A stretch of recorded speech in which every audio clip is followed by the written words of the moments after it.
নমস্কার তোমাদের সবাইকে সানা স্মাইল এডুকেশন সেন্টারে স্বাগত জানিয়ে আজকের ক্লাসটি শুরু করছি। আজকে তোমাদের সঙ্গে আলোচনা করব তোমরা যারা ষষ্ঠ শ্রেণীর দ্বিতীয় পর্যায়ক্রমিক মূল্যায়ন পরীক্ষা দেবে তোমাদের জন্য রায় মার্টিন প্রশ্ন বিচিত্র থেকে আজকে সমাধান করব ষষ্ঠ শ্রেণীর বাংলা বিষয় মডেল নম্বর 1 অর্থাৎ 1 নম্বর স্কুলে যে সমস্ত ছোট ও বড় প্রশ্ন আছে তার সমস্ত প্রশ্নের উত্তরের সমাধান করে দেখাবো। চলো দেরি না করে মূল বিষয়ে যাওয়া যাক। চলো তার আগে তোমাদের সিলেবাসটা একটু দেখিয়ে দিই।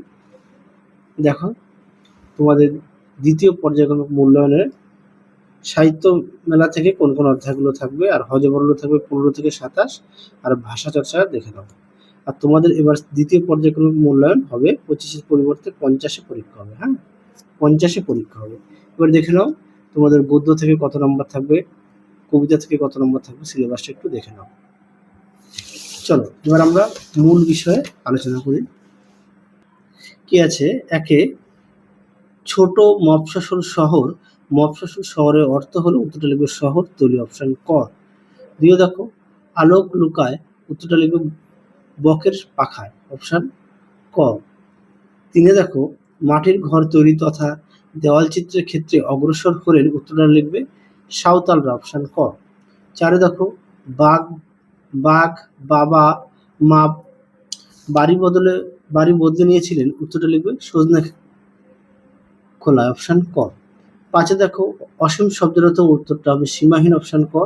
ছয় দেখো জল ব্যতীত মাছের জীবন অসম্ভব, উত্তরটা লিখবে অনুসর্গ।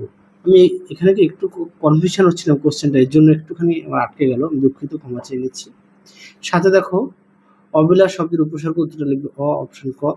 আটে দেখো দ্বার ও দ্বার শব্দের অর্থ পার্থক্য হলো স্ত্রী ও দরজা, অপশন ক। নয় দেখো আমি যোগ রা শব্দরূপ হবে আমরা, অপশন ক। 10 দেখো অংশকে পদান্তরিত করলে হয় আংশিক, অপশন ক। 11 দেখো খোশ উপসর্গ দিয়ে গঠিত একটি শব্দ, উত্তরটা লিখবে খোশ মেজাজ, অপশন ক। 12 দেখো উপসর্গ ব্যবহৃত হয় শব্দের আগে, অপশন ক। 2 দেখো বৃষ্টির সময় গাছের পাতা কাঁপছিল কেন, দেখো প্রশ্ন উত্তর। দেখো বৃষ্টির সময় গাছের পাতা কাঁপছিল কেন, উত্তরটা এখান থেকে এই পর্যন্ত লিখবে, দেখে নাও। পরবর্তী দেখো করি কি, উত্তরটা দেখো এক সময় টাকা পয়সার পরিবর্তে ব্যবহৃত হতো। 2-3 দেখো আম গাছকে কেন ঠেকো দিতে হয়েছিল, দেখো প্রশ্ন উত্তর। দেখো আম গাছকে কেন ঠেকো দিতে হয়েছিল, এখান থেকে এই পর্যন্ত উত্তরটা লিখবে। পরবর্তী দেখো কাদের অঙ্কিত দেওয়াল চিত্রের সাধারণ লক্ষণ পদ্ম, দেখো প্রশ্ন উত্তর।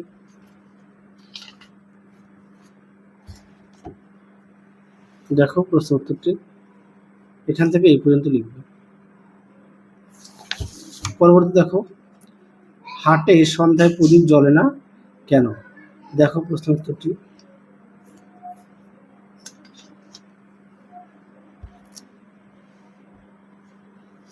দেখো এখান থেকে এই পর্যন্ত লিখবে।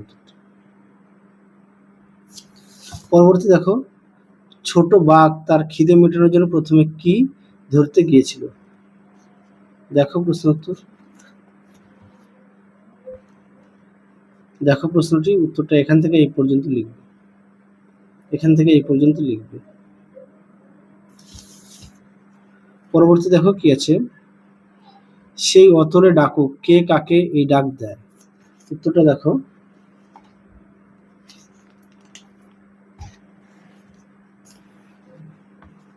দেখো এখান থেকে এই অবধি লিখবে, প্রশ্নটা দেখে নাও। পরবর্তী প্রশ্ন দেখো হিসাব নাহিরে কোনো হিসাব নেই কেন, দেখো প্রশ্ন উত্তরটি। দেখো প্রশ্নটি উত্তরটি এখান থেকে অবধি লিখবে। পরবর্তী দেখো দুদিনের ঘর বলতে কি বোঝো, দেখো প্রশ্ন উত্তর। দেখো প্রশ্নটি এখান থেকে এই পর্যন্ত লিখবে উত্তরটি। পরবর্তী দেখো কি আছে, কটক কোন নদীর তীরে অবস্থিত, উত্তরটা লিখবে উড়িষ্যার। 11 দেখো আশীর্বাদ গল্পে কেমন শব্দে হেসে উঠেছিল, দেখো প্রশ্ন উত্তর।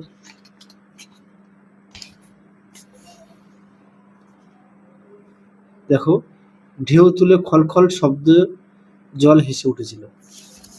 পরবর্তী দেখো, চিত্রগ্রীবের মা কোন বংশের? উত্তরটা লিখবে হরকরা বংশ। পরবর্তী দেখো প্রশ্ন কি আছে, 3-এর 1 দাগের প্রশ্নটা দেখো, তোমাদের উত্তরটা দেখায়। 3-এর 1 দাগের প্রশ্নটা দেখে নাও, আমি প্রশ্নটার মুখে বলছি না। দেখো প্রশ্ন উত্তরটি এখান থেকে এই পর্যন্ত লিখবে। পরবর্তী প্রশ্ন দেখো কি আছে, 3-এর 2 প্রশ্নটা দেখো, উত্তরটা দেখাই। প্রশ্নটা তোমরা দেখে নাও।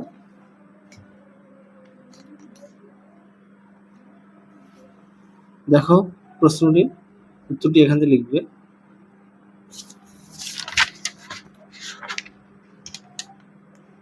তিনের 3 দাগের প্রশ্নটা দেখো, উত্তরটা দেখাই।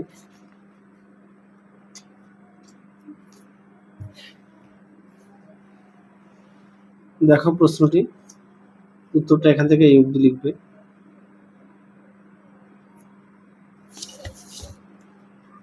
পরবর্তী দেখো 4 দাগ, 4-এর 1 দাগের প্রশ্নটা দেখো, উত্তরটা দেখাই। দেখো এখান থেকে এই পর্যন্ত উত্তরটা লিখবে। পরবর্তী দেখো 4-এর 2 দাগ, প্রশ্নটা দেখো, উত্তরটা দেখাই।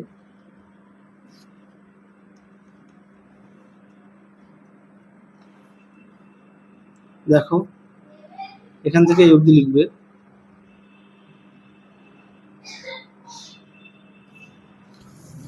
পরবর্তী দেখো 4-এর 3 প্রশ্নটা দেখো, দেখো উত্তরটি।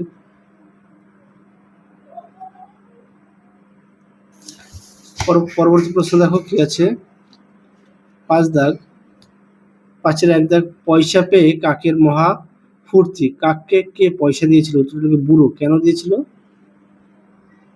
যে প্রশ্ন উত্তরটা তোমরা একটু দেখে নিও। হ্যাঁ, পরে দেখো 5-এর 2, তার চেয়ে সোজা বললেই হয়, তোমার গোষ্ঠী শুদ্ধ সবাই হিজিবিজ বিজ, কে কাকে কেন এই কথা বলেছিল? দেখো এই যে কথক সেই অদ্ভুত জন্তুটাকে বলেছিল যার নাম হিজবিজ। আর এই কথা কেন বলেছিল? এটা হচ্ছে তোমাদের হযবরল বইতে, দেখে নাও, 24 পেজে আছে। হ্যাঁ, 24-26 পেজে। পরবর্তী দেখো 5-এর 3 প্রশ্নটা দেখো, শেষটায় বুড়ো হয়ে মরি আর কি, কে বলেছিল? বুড়ো। বুড়ো না হওয়ার জন্য বক্তা কি করে? এই প্রশ্নের উত্তরটা হযবরল বইতে পেয়ে যাবে। দেখো উত্তরের বাকি অংশটুকু হযবরল বইতে, এখান থেকে অবধি লিখবে। পৃষ্ঠা নম্বর হচ্ছে 17। কি আছে, 6 দাগের প্রদত্ত শব্দগুলি কোনটি বিশেষ্য, কোনটি বিশেষণ চিহ্নিত করো। অন্তর হচ্ছে আন্তরিক, ঐশ্বরিক হচ্ছে ঈশ্বর। 7-এ দেখো কি আছে, প্রদত্ত শব্দগুলোর অর্থ লেখো। মতি আর মতি, দেখো দেখো মতি আর মতি, দেখে নাও প্রশ্ন উত্তরটি। পরবর্তী দেখো কি আছে, বেশ কিছু অনুচ্ছেদ রচনা দেওয়া আছে। তোমরা এই ভিডিওর ডেসক্রিপশন বক্সে লিঙ্ক দেওয়া থাকবে, সেখান থেকে তোমরা অনুচ্ছেদ রচনাগুলো পেয়ে যাবে। তাহলে আজকের মতো এখানেই সমাপ্ত করছি, আবার দেখা হবে পরবর্তী ভিডিওতে। তোমরা সবাই সুস্থ থেকো, ভালো থেকো। আজকের মতো টাটা।